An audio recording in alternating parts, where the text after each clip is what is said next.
In this game we call fantasy football, there's only two types of running backs you can get yourself. You can get yourself some league winners, or you can get yourself some league losers. In this video, I'm going to give you the secret sauce. I'm going to put you on game.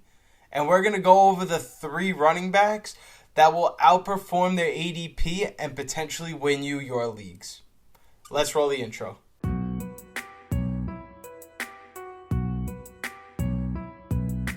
The first running back on this list, coming in at ranked RB25 on Underdog currently, that would be Jaylen Warren of the Pittsburgh Steelers. Despite playing on less than 50% of his team's snaps at the running back position, Jaylen Warren was incredibly efficient with his workload at the running back slot and was absolutely peppered with receiving work, which makes him a perfect value here at RB25. Jaylen Warren as a runner was 7th in yards per touch, 5th in evaded tackles, and 3rd amongst all running backs in runs over 15 or more yards. So with all those incredible rushing metrics in 2023, not to say that they'll guarantee to carry over in 2024, even if the receiving volume doesn't match up, if Jaylen Warren can score more than 4 total touchdowns like he did last season,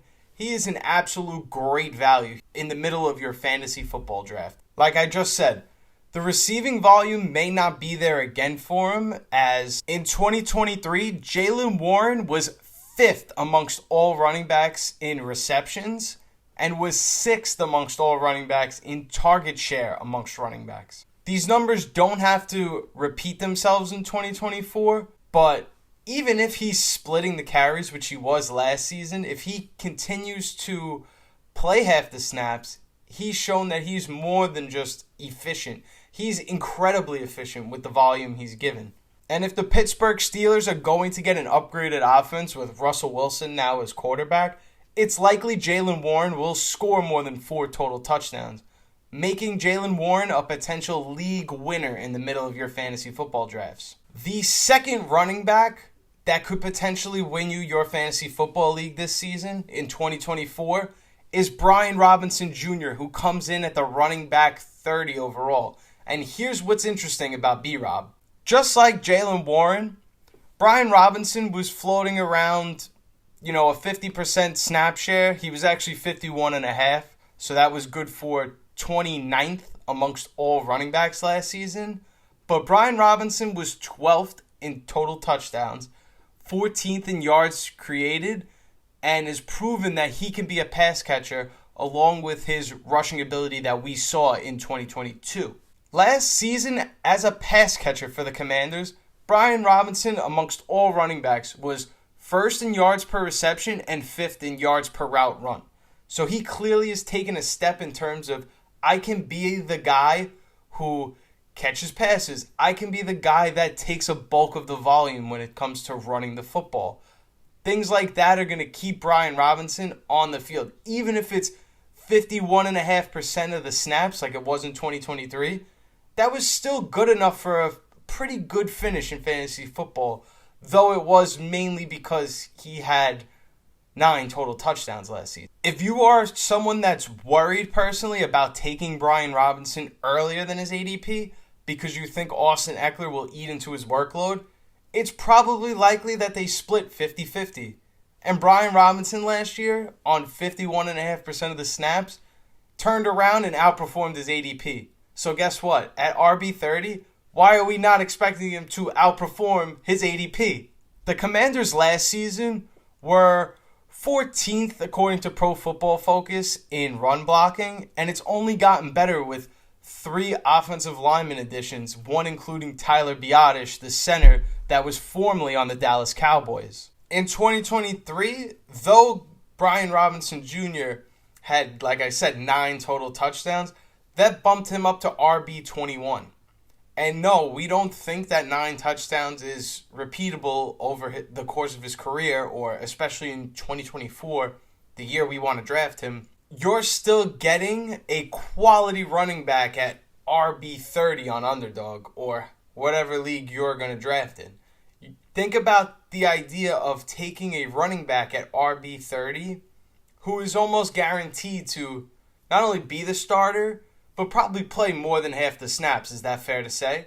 So these are the reasons why we should be drafting and reaching for Brian Robinson if we have to. Finally, the last running back on this list. We've mentioned him before. We'll probably end up mentioning him again after this video at some point. If you haven't figured it out, it's my best kept secret. Not really, because I keep giving it away.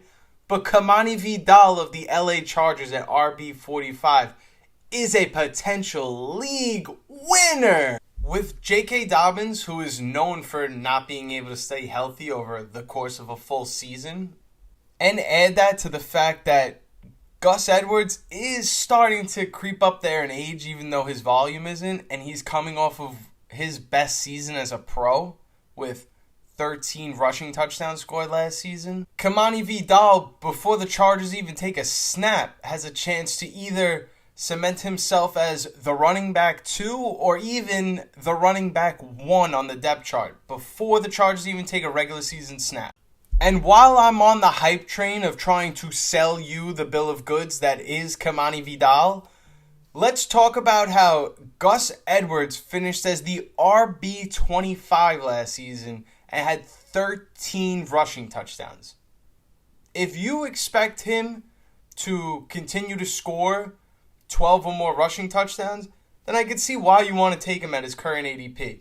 But me personally, I don't think 13 touchdowns every year is something that's repeated. If you want a top 25 potential finish out of the LA Chargers backfield, I would suggest not taking the guy who needs 12 or more rushing touchdowns to get there and focus on somebody like Kimani Vidal, who has the ability to catch passes out of the backfield, take a bulk of the offensive load.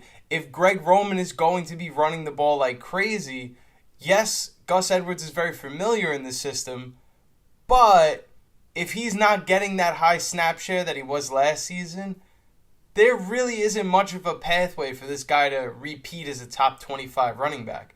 So here comes Kimani Vidal at RB45 on Underdog, who has the potential to just leapfrog the two. When it comes to having the full 3-down skill set, Kimani Vidal absolutely beats Gus Edwards in that. But on the other hand, J.K. Dobbins may have a better 3-down skill set. We haven't seen it in a long time. But even if we put them as equal today, just for the sake of making everything balanced and fair, there's still no guarantee that J.K. Dobbins is going to stay healthy over the course of a full season, or even make it to week 1, unfortunately. And oh, by the way, one of my favorite things to determine whether athletes will become elite in their sport or not, we're talking about Kimani Vidal is the great nephew of the late Hank Aaron. And rest in peace, Hank Aaron.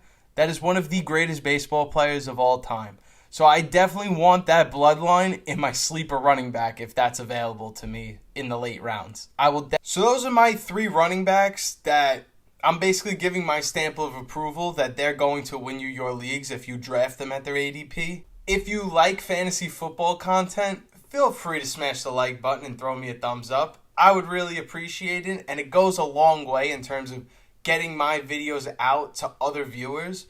And if you're new here and you like fantasy football, feel free to hit the subscribe button. I can't promise you like I'm Mr. Beast that I'm going to give you $1 million, but I could give you a smile. But if you don't want the smile, that's fine too, I guess. But anyways, thank you guys so much for watching, and ladies. My name is Turtle. I'm signing out, and I hope you all have a wonderful rest of your day. Peace.